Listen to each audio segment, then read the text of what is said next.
नमस्कार। Music theory channel में आप सबका स्वागत है। इसके पहले हमने डिस्कस किया था पीआरटी म्यूज़िक का केवीएस का सिलेबस और वो पार्ट 1 था। अब हम इसके आगे का सिलेबस देखेंगे जो पार्ट 2 है।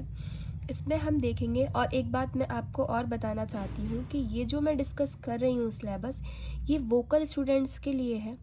खैर, वोकल और इंस्ट्रूमेंटल का ऑलमोस्ट सिलेबस सेम ही है हर एग्ज़ाम के लिए, लेकिन कुछ जो फिर भी डिफरेंस होता है उसमें, और हमें डीपली पढ़ना पड़ेगा सिलेबस, इंस्ट्रूमेंटल का अलग और वोकल का अलग। तो अभी जो मैं डिस्कस कर रही हूँ आपसे, वो आप देख भी रहे होंगे कि वोकल म्यूज़िक के लिए है। चलिए हम आगे बढ़ते हैं। तो आगे हमें देखना है अब इस सिलेबस में नोटेशन सिस्टम। तो नोटेशन सिस्टम तो हमने देखा, भातखंडे जी और विष्णु दिगंबर पलुस्कर, दो पद्धतियाँ हैं स्वरलिपि के लिए। तो आज हम जो फॉलो करते हैं, जो संगीत सीख रहे हैं शास्त्रीय संगीत, वो जो नोटेशन फॉलो करते हैं स्वरलिपि, वो भातखंडे जी द्वारा रचित है। तो भातखंडे जी की जो हम स्वरलिपि फॉलो कर रहे हैं, और विष्णु दिगंबर पलुस्कर जी की, उनके जो साइन सिंबल्स हैं, ताली खाली के लिए उनके जो सिंबल्स हैं, वो सब हमें उसको डीपली हमें स्टडी करनी है। वेस्टर्न म्यूज़िक के बारे में उनके भी जो स्केल्स हैं, जो उनके साइन सिंबल्स हैं, जो डायटोनिक स्केल्स होती हैं, क्रोमेटिक स्केल्स, ऐसे अलग अलग टाइप्स के स्केल्स हैं, वो सारे हमें पढ़ने हैं।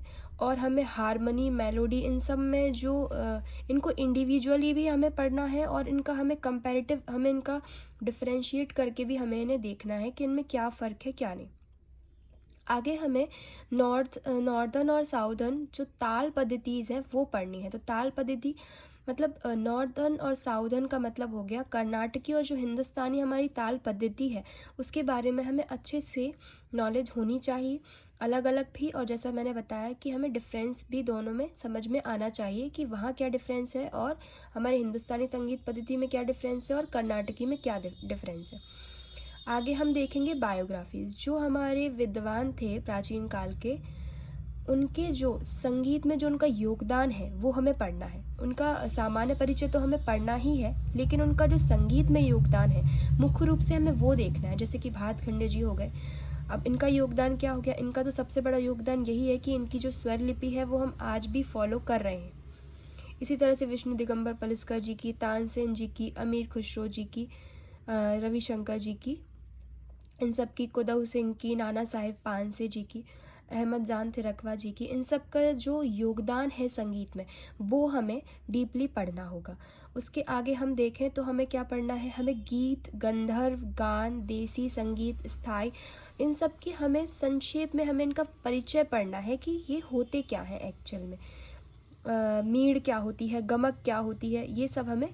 आविर्भाव, तिरोभाव क्या होता है? आविर्भाव, तिरोभाव, जैसे हम जानते हैं कि जब हम कोई राग गाते हैं और जब हम किसी और राग की उसमें छाया दिखे, तो वो आविर्भाव, तिरोभाव, वहाँ पे हम उसको डिफरेंशिएट करते हैं, और जब वापस उस राग में आते हैं ऐसे हम डिफाइन करते हैं कि आविर्भाव कहाँ लगता है और तिरोभाव कहाँ होता है। तो ऐसे ऑप्शन, ऐसे क्वेश्चन आ सकते हैं कि इस राग में अगर हम ये राग कर दें तो ये तिरोभाव होगा या आविर्भाव होगा, वह राग अगर अपने मूल राग में आ जाए तो फिर वह क्या कहलाएगा। ऐसा सब हमें इसकी डीपली स्टडी करनी होगी।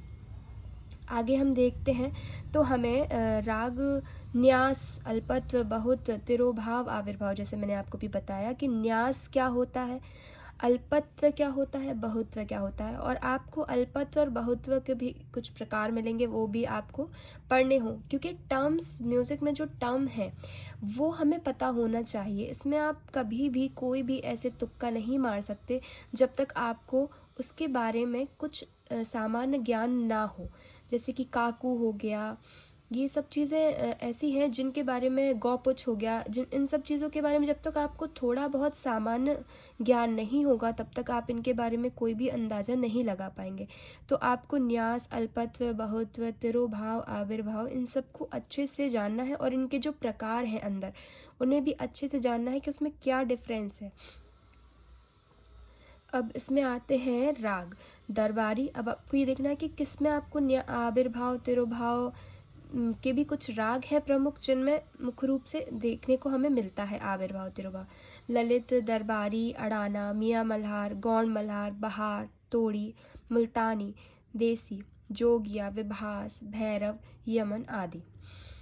और जो अलग अलग क्या कहते हैं इनकी लयकारियाँ हैं वो हमें दुगुन, चौगुन, तिगुन, आड़ लय तक हमें अच्छे से आनी चाहिए। और ताल में एक और इम्पॉर्टेंट क्वेश्चन बन जाता है कभी कभी कि हमें ताल कोई और दिया जाता है और फिर हमें कहा जाता है कि इसकी अगर हम दुगुन करेंगे, अगर हम इस ताल में इसकी दुगुन करेंगे तो वह कितनी मात्रा से होगी। इस प्रकार के भी हमें प्रश्न तैयार रखने चाहिए। अगर हम किसी भी कॉम्पिटिटिव म्यूज़िक से रिलेटेड जा रहे हैं तो हमें ताल, ना सिर्फ उस ताल के बारे में हमें उसको समझ लेना चाहिए कि हम उसकी दुगुन, तिगुन, चौगुन, आड़ कैसे बना सकते हैं। तो फिर हमें कोई भी ताल दे दिया जाए हम उसकी आसानी से आड़, क्वाड़, बेआड़, दुगुन, तिगुन, चौगुन आसानी से कर पाएंगे। तो अभी पार्ट 2 में हमने इतना डिस्कस किया सिलेबस। इसके आगे का सिलेबस मैं आगे के पार्ट में डिस्कस करूँगी। धन्यवाद।